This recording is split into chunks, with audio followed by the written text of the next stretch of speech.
Hey guys, welcome back to my channel.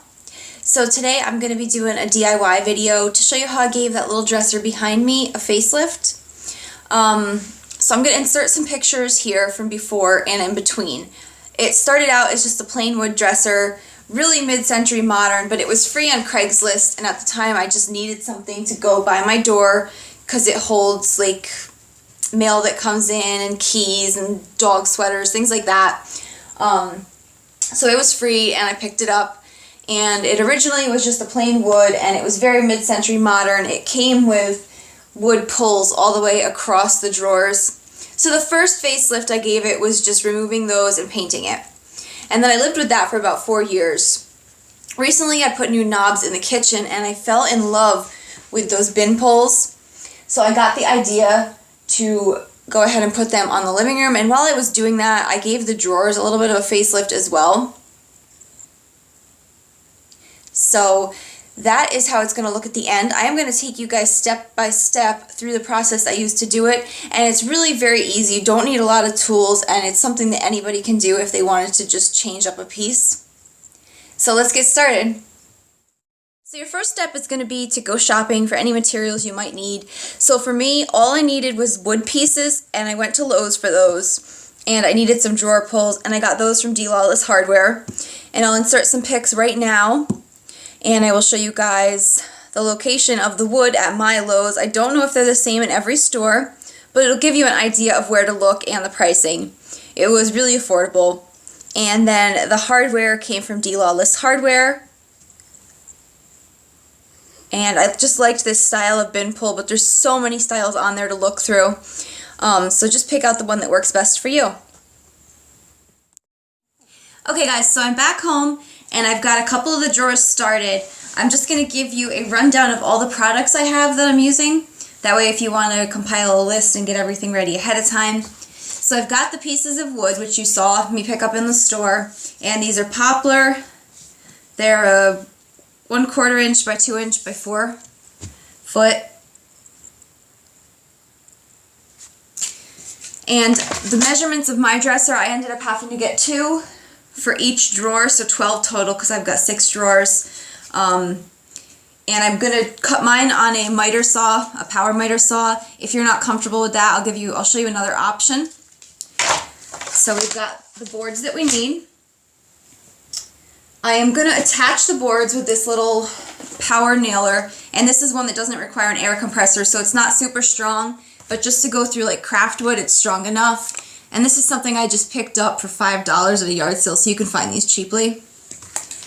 And if you don't have one of those, as long as you use something like a finishing nail, you should be okay. And these are the strip nails that I put in it, but what I mean by that is the nails with the really tiny heads, so that way you don't have to sink anything and you can just patch over them or even paint over them. So I've got a hammer also. I've got some caulk, which we'll use afterwards to patch up any holes. I've got the drawer handles I picked because I'm going to give them an update as well. And it's the same ones I used in my kitchen drawer makeover. And these I got at Lawless Hardware. And this is the model number for anyone interested.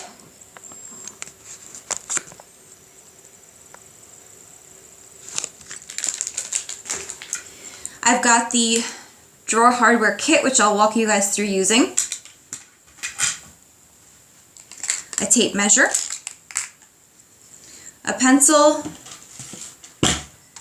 I've also got a drill here. I prefer to use a corded one just because it has more power. My battery one died out and it wouldn't recharge anymore, and I just never replaced it because I like this one so much better. And then I do have a hand sander. You can also use just sheets of sandpaper if you want. And this is just to break up the shiny surface that's on there already because this has been pre-painted before. And the paint I'm going to use is chalk paint because this will pretty much stick to anything without a ton of prep work. So like I said, I'm going to break down the shiny surface. And I picked a white that's just a little bit warm. And then instead of finishing it with wax, I prefer to use a finishing oil and wet sand it. And I'll show you guys how to do that too. And then the brushes I'm going to be using are also from Walmart, the Waverly collection. It's just this large one for the paint, and then this one will work the oil in. So now I'm going to get started, and I'll show you guys what we're going to do first. The first step I did was removing the hardware. You can see I took the hardware out of these bottom drawers, and that's what I'm going to show you how to do right now. So once you unscrew that, we're going to have to mark the holes for the new drawers, because once we put this on, it'll make it harder to do that. So I have this drawer hardware kit right here that tells you how to do it, and I've showed this in my kitchen makeover too. You're just going to hang this lip over the top of the drawer. You're going to take your new handles and you're going to figure out first what the center is, and mine's a 2.5, so it's going to be the closest set of circles here. Now I'm going to center the center line on the hole that was already drilled, so it made it easier for me. If you don't have any holes drilled yet, you're going to have to measure that out. And then I'm just going to mark where each hole has to go for my new drawer handle. And you can take it off and you can see it's going to be like that. The handle will sit like that. And then you're just going to drill holes through that with your drill. So once I've got those marked, and I marked both of the bottom drawers, the next step is to measure the wood. And I just laid it on the drawer here because it's like a farmhouse style, so if it doesn't turn out perfect, it's okay. So I just laid it out here. And then what I did was I marked with a little line. I'll bring this closer so you can see. I marked a little line where I'm going to cut. I put an X there. I don't usually do that. I just did that to show you guys. This is the bad side of the wood, and you want to make sure when you feed it into the saw, you're going to cut to this side of the line, and I'll take you down and just show you how to line it up on the saw real quick.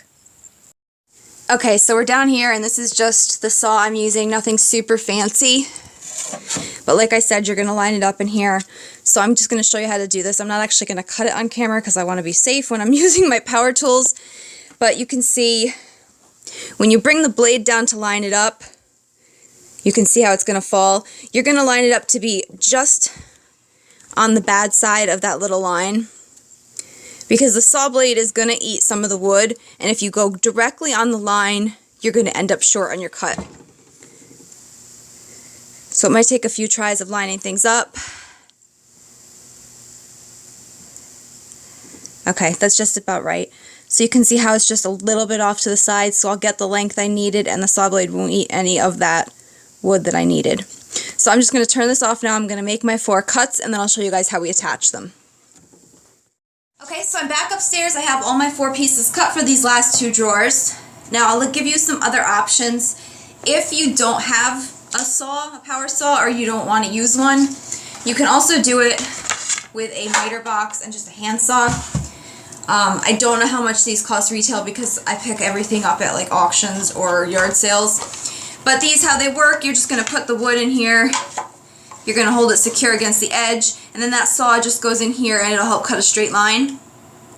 Another option is if you buy the wood from Home Depot or Lowe's, they will usually cut it for you. So you just have to measure ahead of time. You're going to measure obviously along each drawer, but then you'll want to know like however thick the wood is. You've got to take that into account when you get this little edge piece here, which is why I cut things at home because it's just easier. So I'm just going to show you how I attach it now. Now, I mean, ideally you'd use like wood glue and everything, but because I wanted to keep this simple and it's kind of rustic, I just went straight to the nailer. So I'm just going to line it up along the top here. And some of these have stickers, so you want to make sure if there's a sticker you put it facing in. And I am just lining it up along the top of the drawer. I'm leaving a little bit of a gap between the two, that way there's no issues opening or closing it. And then once I get it lined up, I'm going to just sink one nail in, because when one's in, you can still make adjustments. So I'm just going to hold it in place. And this thing works very much like a staple gun if you've ever used one of those. It's very simple. It's got a safety. You just got to turn the safety off. And then the tip has to be depressed. And you just pull the trigger. Really fast, really simple. And it's actually really safe because unless you actually push the part here down on your finger, you're not going to hurt yourself. And like I said, because it's not as strong as a pneumatic stapler or a pneumatic nailer, you are going to have to go back through and just sink these down. But they're finishing nails, so you can just paint over it and you're never going to see them.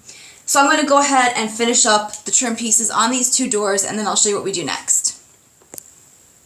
Okay, so I've got those 4 pieces on, and now we're just going to measure for these little up and down sections here. And these I will measure with a tape for these. I'm not just going to eyeball. So here's what I did. I just took a notepad. I made 4 dashes. I'm going to write the measurement by each one. And then I'm going to go down and cut those in the basement on the saw as well. Okay, so I'm back up, and you can see that I've got all these pieces now attached. The next step is to get everything ready for painting. So what we're going to do is we're going to go in and caulk any of these that had gaps. And these up here I've already done and they've dried. So I'm just going to do this corner here and show you. There's not a whole lot of gaps because the measurements came out pretty good. But I'm just going to use regular caulk. Make sure you have a water cleanup one, because I have made the mistake and used some kind of like a silicone or a caulk before that was not a water cleanup and it was a mess. So I just put extra on there. I'm going to wipe it off with my finger and kind of work it into the grooves there. And something else I do is I leave one of these knobs out because you can still use it to open the drawers even without handles on them. And then you can use it to do that. So I've got all the rest of the knobs off of the dresser. And the next step I'm going to do after I finish this caulk here, which you can see I just did that, I am going to drill the holes for the drawers. And I like to drill them before I paint, that way in case there's any like mishaps or things, I don't have to go back and repaint. So I'm going to show you that now too. Okay, so I've got my drill set up, and I put a 3/16 inch bit on it because that's what they recommend with the drawer kits. And that's what I use in the kitchen, and they just went through super easy. So because you marked the outside, it's like common sense, you're going to drill from the outside. But just like as a rule when I'm drilling anything, I like to make sure that I drill from the good side in, because sometimes it'll splinter, and this way it will splinter on the bad side and you won't have to look at it or you won't have to patch it.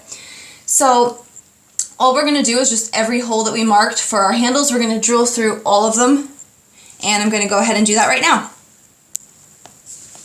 And now the next step in prepping it for paint is going to be sanding. When you're using chalk paint, you might get away without sanding sometimes, but I like to do it just that way I don't run into trouble. So because this is already painted and it's got like a glossy finish, I'm just going to go over it real quick. I don't have to sand it down to bare wood or anything. I just have to break through the surface and give it like a little bit of tooth to stick to. I'm just going to use a palm sander, and this is something that I picked up, well, actually it was a Christmas gift a few years ago from Harbor Freight Tools. And I don't know if they're around the country, but if you're familiar with it, it's kind of like a Dollar General type store for tools, so it's like all affordable but like not really name brand type stuff. But this has held up really well and I really love it. So I'm just going to go in and rough up the surface, and then we can start applying the paint. Okay, so I did the sanding. With a hand sander, I really only took about 3 minutes. You could even do it with a piece of sandpaper. It doesn't have to be long. You just have to break through the surface. You won't even be able to tell. I mean, you could see some of the places the paint chipped. You'll be able to feel it more than anything. So now I'm just going to go ahead and get my paint ready. And I'm going to use the chalk paint just straight up today. Sometimes I'll dilute it based on how much you want a project to be like sheer or rustic. I'm just going to go full strength today. No water added to the chalk paint. I'm probably going to do 2 coats. I might be able to get away with 1, but I like to do 2 just so it's good.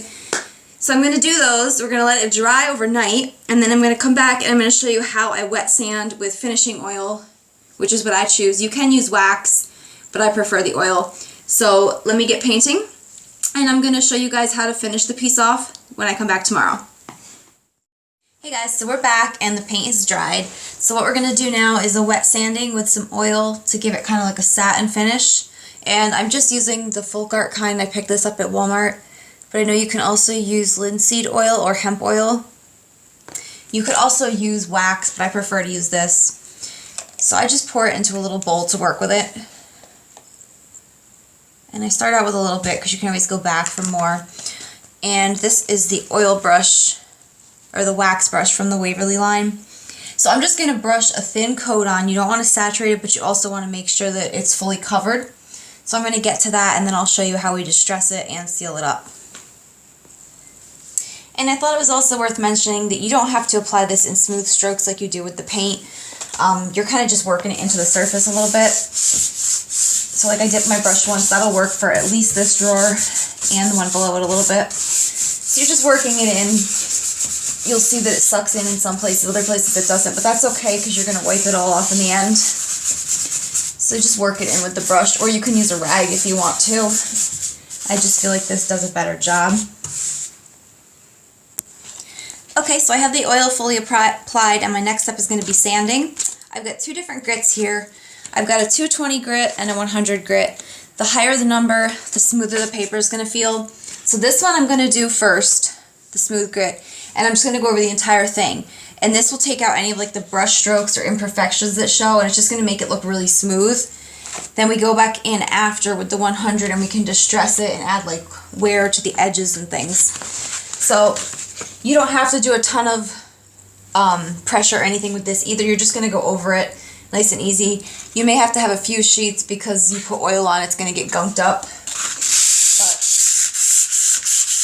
just to give you an idea, just like that. That should be enough, and you will see some will come off. But this is only going to make a smooth finish. It's not going to distress the piece yet. We'll go back in and do that after. Okay, so I finished with the 220 grit, and now comes the fun part. You use the 100 grit to figure out where you want the wear to be. I try and make it where it would naturally show wear, like around edges and handles and a little bit on the top, like where people would put their hands. So you can just go in and do as much or as little as you want. And we're just going to start here. And when I get it to the point I like it, I will show you guys the next step. Okay, so now the distressing is done, you're just going to go back in and buff the whole piece. You're going to get most of the oil off, and it's just going to leave like a soft finish. And then we can get on to the fun part of putting the drawer hardware in. And so this is the finished product. I'm just going to pull you guys in close so you can see all the detailing and distressing I did on it. So the drawers, you can see, they have kind of a rustic look to them, but they're framed out a little bit with then they've got the bin pulls. The feet are the thing I'm going to have to work on next because they're still something that marks it as mid-century modern. I'm going to have to get more of like a turned foot. But then you can see up on the top, I just did a little bit of distressing around the edges, like where it would have bumped into things and had natural wear over time. So that is how I took that dresser from mid-century modern to farmhouse on a budget to make it work in my house. Thank you guys for watching. I hope you enjoyed.